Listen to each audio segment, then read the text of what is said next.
when it comes to selecting investors, what should be the checklist a Proptech founder should have in mind? How the company undergoes changes. The solution should be more directional. One of the drastic thing that I've observed is like typically all VCs are actually biased with their own set of portfolio, right? So gratitude to our distinguished panel speakers today, Mr. Saras Agarwal, Managing Partner of Earth Fund, Mr. Sanjay Mandava, founder of the Landeed, Mr. Jitendra Jagadev, founder of Nestaway and Helloworld, and Mr. Keshav Jain, CBO of Brigade REAP. So I want to start asking first about very important aspect when a founder goes for raising fund. It's called pitch deck. So what are the elements that should be added and what should be omitted? Because these days VC are suggesting that the founders should disclose their vulnerability for an overall comprehensive view.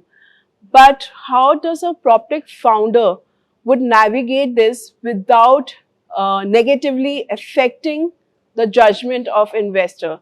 So let's begin with you, Keshav. No, I think it's a fair point, right? I think, and we are actually, as we're graduating the cohort, right?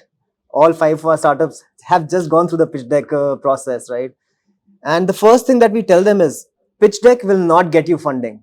The idea of building a pitch deck is you treat it as something that will excite and get the meeting, right? I think a lot of founders get caught up. Should I get everything, all my details, especially at the early stage? Now, I'm talking about from my vantage point, which is the early stage, and not where I'm talking about the metrics, of a much later stage company. But I think the first idea is get your story out. Why are you spending the time? Why are you committing yourself to next 10 years to building this company? I think that is the first and foremost, right? And I'll come to the point of being vulnerable, right? But I think great pitches really tell the story of why this founder has chosen this problem, or what is that unique insight. I think the unique insights that you bring out, either A, in the understanding of the problem, or that the solution, the way you're building it, right? I think that makes any VC person stand out, right? I mean, that is the first thing. And our advice to all our founders is keep it simple, right? Spend more time on the problem rather than the solution. And I think, rest of the panelists can allude to that. If you can show that you understand the problem well, because the solutions will change, right? As the company and as both the founders on this panel would probably, talk more about it, how the company undergoes changes. The solution should be more directional, right? But understanding of the problem is key. And just without taking too much time, coming to the main point that, how do you show vulnerability, right? And we are dealing with very, very early stage startups, right? I think the way you acknowledge, and there's a very great article by Balaji Srinivasan, right? I'd urge every founder to read it. It's called The Idea Maze, right? Where he talks about, going through that entire journey, right? If you can communicate that you've evaluated, like where the people in the past have failed, right? What the market landscape is like, where do you see challenges coming up? It just shows your grasp of the industry and the problem. And one last point that I'd make, the way to showcase, not vulnerability, but self-awareness, that I'm aware that as I take on this journey, today my team or my solution is only up to a point. So if we can bring it out, because that's the reason you're taking the funding any which ways, right? So I would not call it vulnerability, but awareness. If you could display that awareness, right, I think that is very refreshing. My take is very simple. Pitch deck is a sales deck. Yeah. You need to approach it as a sales deck. Now, having looked at multiple pitches over last 10, 12 years since I'd been investing, I think good pitch decks, what I found is rather than getting into gory details on the first meeting, on the first pitch deck that you shared, there are few basic things that you want to capture. Any person looking at that pitch deck, their attention, what they want to look at in a good pitch. You're operating in a large market. I think that's an idea you need to communicate very clearly. So to be honest, I have, I've seen pitch decks where people maybe try and showcase a market which could be barely 200 crores, 300 crores. Those are certain areas which honestly doesn't excite investors. People have different thresholds. Few people say, hey, I won't touch a company or a space if it's not, targeting $1 billion sort of market, because anyways, you will be, capturing fraction of that market. So I think market that you operate in, it's important to capture that, and why the problems in that market and the problem that you are solving, that's important to capture. Why you folks are the best one to lead it in terms of, that's essentially the team. where exactly are you in that journey? That's very important to capture, which essentially is your traction or whatever at a high level that you want to communicate. And what's your ultimate vision? See, startup journey is it's a long journey, right? There would be sort of a lot of changes, pivots along the way. But eventually, what's your end goal? Where do you see this business? Maybe today you start with, let's say, for example, I'm sure Jiten can give a view, but when he would have started to where the business is now, I'm sure it has evolved and, changed much. So I think that communication of that vision is important. Regarding vulnerabilities, to be honest, I would avoid putting it personal, vulnerabilities and, the kind of, maybe certain problem statement or something that you could include there in terms of, and even then my suggestion would be take it in conversation rather than putting it in writing, because honestly that question would come up in the conversations. Better to tackle that when you are in conversation rather than putting it in writing, because you never know who's reading it, what people sort of make out of it. So I would always suggest that keep that for conversations. Pitch deck, keep it as your CV or sales deck, so that you get people excited, get to meetings and start the conversation. So, Jitendra and Sanjay, you guys have in past raised funds, right? And I'm sure you can also tell the founders who are present here, when it comes to pitch deck, what needs to be omitted and how to touch upon your vulnerabilities or the pain points that you're facing without influencing negatively in the investor judgment. See, the most important thing will always be the story, like, because I assume we are all like talking about the first round, the seed round, or perhaps the Series A. So the story has to be very impactful. Like, people should say that, okay, this is a big story. That if so most of the investors work on a FOMO mode, right? So typically, if I don't invest, someone else might invest. Okay, so we have to capture that this is a story. If you're not investing, perhaps you're missing out. So that missing out has to be told as big as way as possible, and that has the largest impact, because later on, like, we are talking about all the important points, what is captured, like team and what's the traction. These are all the selection points which happens after the person is really excited about it. So to build that excitement is the first and foremost thing, and that will happen at this stage only with the story, and that has to be like the most important thing that has to be there. Unit economics is today is very important. Like, if you're talking about a B2C startup versus B2B there, but we are talking about, see, the even the investment ecosystem has evolved largely as we speak, right? It was very different about 10 years back, very different about pre-COVID. Now it is very different. So people were talking about 2014, 2012, people used to talk about GMVs, right?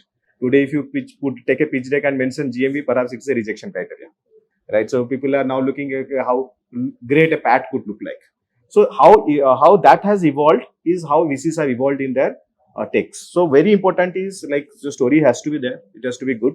Traction, how we are solving, like why we are the best guys to solve it. That has to be mentioned. And typically, what are the weaknesses areas typical not to capture, because everyone is looking to be on the optimistic side. No one is looking at the weakness part. Everyone is telling how this can be successful. So that those parts can be completely ignored. But very crucial is also don't need to emphasize on 5 years plan, 10 years plan, 6 years plan, not required. Because like people will put, I have seen pitch decks where people actually say that everyone will be an unicorn in 5 years. And we just like those unicorns which happened in within 5 years have not even like been unicorns, right? So stick to the basic, make the story as impactful, and then go with the team. So those two things are the most crucial things, I would say. Sanjay, coming to you, I'm sure during raising funds of Landeed, because Landeed was one of the model which no one had experimented in Indian market. We have a lot of primary players who are B2B or who are also the copy of a global, companies that are already given results. So when it came to your particular company, how did you go about your pitch deck? How did you go about the pain points, and what would you suggest founders to add in the pitch deck and also omit? I would suggest founders not to send a pitch deck before a meeting. So it should be discussed during the meeting at most, but I would never send a pitch deck to an investor in the hope of getting a meeting. And most of the investors that we closed, we didn't even have to send a pitch deck. meaning it happened in the conversation, it happened when we were during the pitch, and even if we did, it was more like a checklist of material that they wanted, and the decision for investment has probably been already made. Now, in terms of like pitch deck construction, I always tell my team, like even when we design products within the company, what is a problem, what is the solution, and why are you the one to solve it? So if you are going after that kind of construction, Airbnb early pitch deck is one of the best examples on how to build pitch decks. So, problem, solution, market size, the founding team, rest, you can add 3-4 slides for other stuff, but that's about it.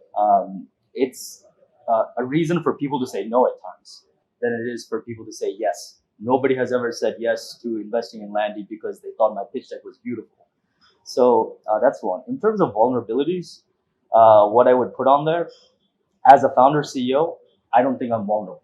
I have challenges that I need to solve, but if I can't solve it, then who the hell is going to solve it? So why would I give people more chances to anchor around what are my weaknesses, and who is anyone to judge what my weaknesses are? They're not in my shoes. They're not running the company. They're not working, 14 hours a day, 7 days a week, on your birthdays, on your weddings, everywhere. So I wouldn't really do that, and I don't think it's necessary. And it's not like VCs are putting out their anti-portfolios like Bessemer Ventures does. I haven't seen a single Indian VC put out an anti-portfolio on their website. The ones that they missed, ones where they made a mistake. And coming back to the point about like vulnerabilities and what to do, in terms of, I think great founders have a chance to reject tons of funds, and great funds do a lot of rejections anyway. The chance of being, like, for instance, getting into YC is probably sub 2%, which is less than Harvard and Stanford. On top of that, you want to put a pitch deck that shows your weaknesses. I think I'm good to go. If I had weaknesses, I don't think I'd have the confidence to run a business. And I'm very confident in what I'm doing, and I have conviction in what I'm doing. So if you believe in it, that's great. Otherwise, good luck to your investments. So the initial stage of pitch deck should be about storytelling, right? Tell your story, tell the problems, what you're planning to solve, and do not send the pitch deck before having a meeting. Have I covered all the major points about pitch deck? So on that, I have a different point of view coming in from investor side. Around pitch deck, and see, honestly, while I think we wear different hats, I'm also raising funds, right, from my LPs.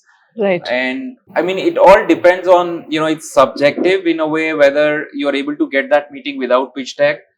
To be honest, even if I have set up that meeting, I would request that, I would want, send me something, even if it's small, because see, we also try and do some homework at our end before getting into conversations. That allows us to maybe move faster and make a decision faster, because one might assume, see, honestly, as a fund, the problem that we have is we also work in fairly small and overworked teams, right?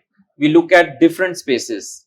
One misnomer is that we would have idea around every space. That's not true. We also learn from founders, and if we don't do that homework while coming into the conversation, somewhere I think that meeting might not lead to a better result. That's a different point of view. But I hear Sanjay. He has gone to his own journeys, but as an investor, I prefer that even if small, maybe 3-page, 4-page, if you're not comfortable sharing everything, that allows me to do my homework before I come into a meeting. So I would prefer a deck, maybe 3-4 slides or whatever. So that's my take on that. So coming to the point where you said you can send deck before the meeting also, it's a crucial thing. A very interesting clip has been circulating in Twitter of the interview by Vinod Khosla. Just because you got an MBA and joined a venture firm doesn't mean you're qualified to advise an entrepreneur. Where he has recently said that investors, 90% of them do not add value. And when it comes to 70% of them, they actually contribute negativity. He emphasized mostly on the individuals, young advisors joining venture firms, where they are the ones who are filtering these portfolios of founders, where they are lacking the experience of themselves, having a substantial entrepreneurial background, where they are asked to guide the founders, where they are asked to scrutinize the founder business model. So coming to this particular thing, it raised a lot of debates in Twitter. A lot of founders agreed to it, that huge venture firms have these young advisors who are an individual having just an MBA degree, and they are telling the founders how to run business. So the question comes, when it comes to selecting investors, what should be the criteria?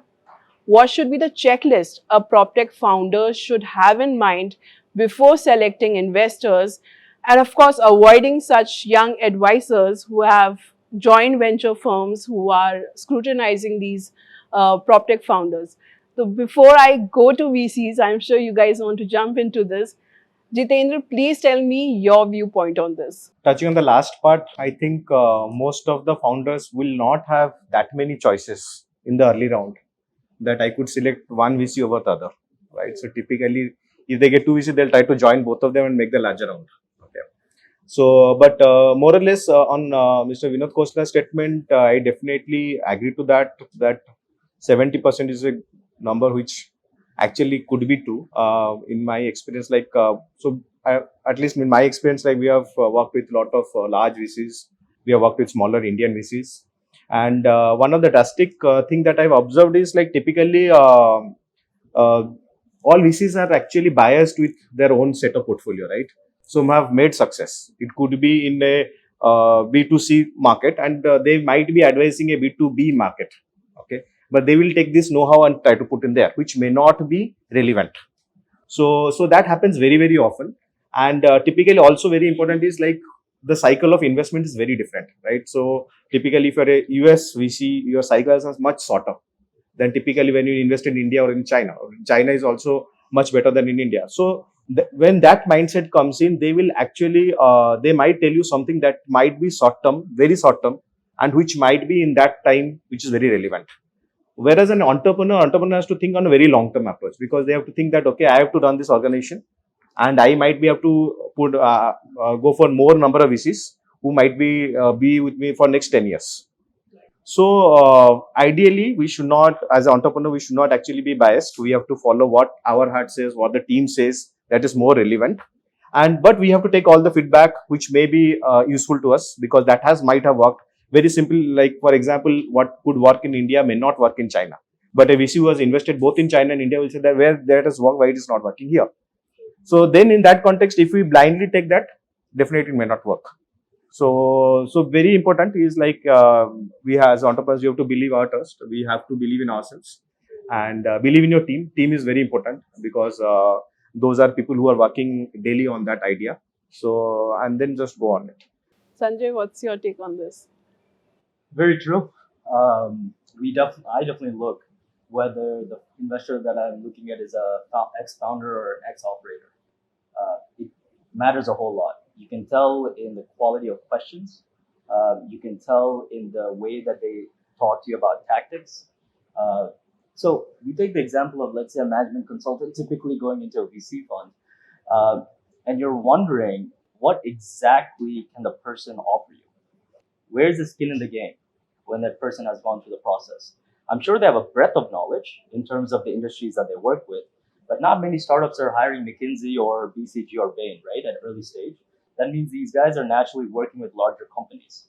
Now, I've seen a lot of startup founders say, like, look, this is what Google is doing, I'm going to do it now. You're replicating what Google is today into an early stage startup, probably not a great idea. If you take early stage Google and transfer it into yours, probably a good idea. Google work every Saturday, Sunday, but I still hear about founders talking about work-life balance. I don't think India has the luxury of work-life balance because we're a developing country. We have to work hard and we have to work harder. So in terms of VCs kind of taking that management consulting route to investing, I think skin in the game is a very, very important aspect that I look for in investors, because VCs can make 100 bets. I only have one bet. It's my company. And I have to work on it for half a decade, potentially my entire lifetime. And until you're in my shoes about what it takes to put 95% of everything that you are into a single shot, which has a high failure rate, I think the mentality is very different. And just like I wouldn't adopt Google tactics now into Landeed, I probably wouldn't take the tactics of a management consultant that worked with late stage companies or public companies into giving me advice at early stage. And there's a lot of operational nuances, like how do I do marketing? How do I keep the employees together and have a single goal? I don't know how a guy that goes straight from undergrad to an MBA to a management consultant brings that expertise into a company that's maybe 10, 20 people and things can add value. What are they going to do? Tell me to spend more money recklessly to grow, and then when it's convenient, shut it off, show me profitability, right? We build for the decade. I don't build for investment cycles. So that's a very different way of looking at things, and that's very different optics. So definitely operator founders are a step above, then angels with certain expertise, then probably below that, I would hail at early stage, give a lot of respect to solo GPs. And then at the very bottom, in terms of speed and optimal, whatever things that they can do, then maybe I'd start looking at, traditional venture funds at early stage. That's quite an interesting point. Keshav, Sanjay pointed that, we build for decade, not for investment cycle. So, of course, having the right investor and having the skin in the game is important. So, what's your take on that? So I think both the founders obviously have, pointed out very pertinent points, right? And this is also the dichotomy of venture, if you will, right? And if you understand, the product that is being sold, right, to LPs is very different than the product that's being sold to founders, right? And smart founders understand that I'm working, like you mentioned earlier, that I'm working on a 7-year, 8-year, 10-year cycle, right? I have promised returns. So either you cycle out your investors, right?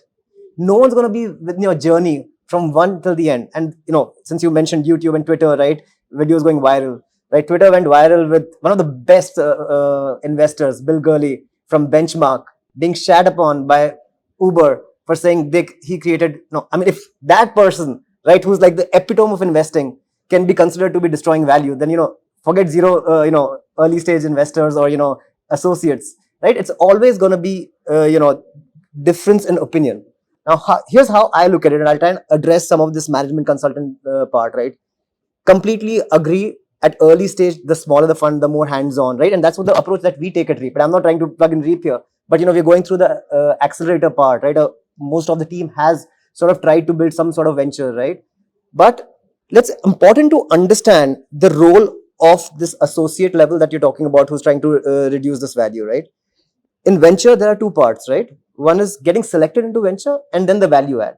The reason that every fund starts saying, oh, I'll value add is because otherwise the color of my money versus another investor's money is green, right? A great founder has the ability, right, to choose. Only when the founders don't have the ability to choose, they're at the mercy of what is available to them, right? So I think that's two kinds of founders. Now, I would say to get through the gate, like any sales, right? You have to say the things, right, or demonstrate the ability so that you go through the gate. After that, you have to put on your founder's hat and say, hey, I'm going to look and take what I can get from this management consultant. Where is he good at? He's good or she's good at pattern recognition. They can tell me, hey, this is what the next round of investors are looking at. And now I want to digest whether that makes sense for my business or not. Do I want to switch on these levers right now or not? Right? And I think it's a function of, how strong you are as a founder and understanding, right? I mean, a lot of founders are just really trying and, there's a problem. The reason of failure is the business by itself is designed for failure. Like you said, such a high failure rate, right? It's easy to blame someone, right? But ultimately, choosing what advice, it's like being in my personal life, right? I have 20 people giving me advice. What kind of advice I take from whom is extremely important. But I agree that do not fit the models that work for a public company into an early stage company, right?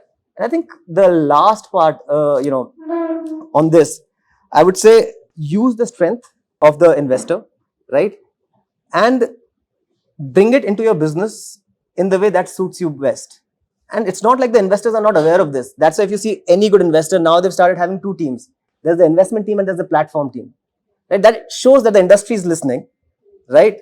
And generally you'll see platform team filled with ex-operators who help you with marketing, with your fundraising, with your talent acquisition. So I think the market is evolving. You have to again understand India as a venture market is a very, very young market.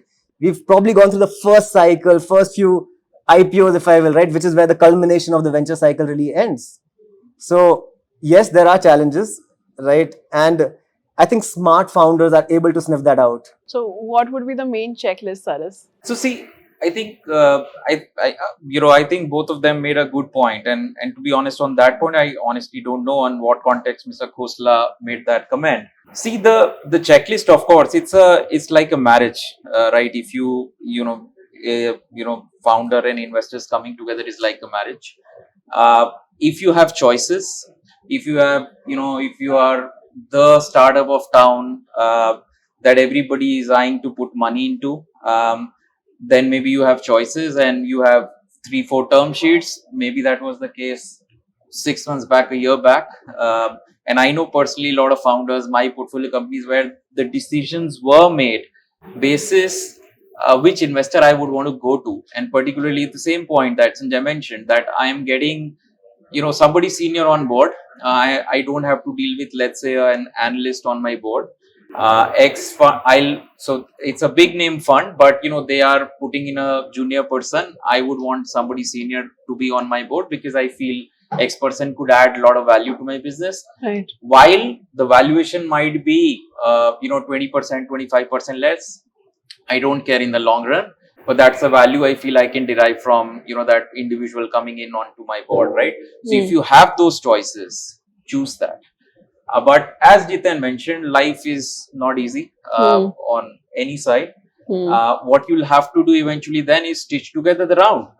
Take best of what you can get, because if you are looking to raise $5 million, the guy who's coming in whom you want on board, they are coming in with $1 million, but somebody whom you feel is not going to add much value, but it gives you more of a bragging right, and they are coming with 4 million.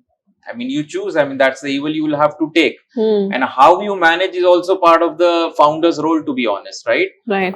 In terms of, see, life is, everything comes with a package. There, in life is what I believe. You keep good things to yourself. Whatever doesn't work, just leave it aside. You can't be sort of, thinking that everything would fall in place like I would have imagined. So as a founder also, you will have to make those choices and choose what's best for your business in the long run. Money is also important consideration at that point of time. The color of the money is also important consideration at that point of time, and the value add that somebody would bring in is also very important at that point of time. So you'll have to apply your sort of brain as a founder and see what's in the best interest for the company in the long run.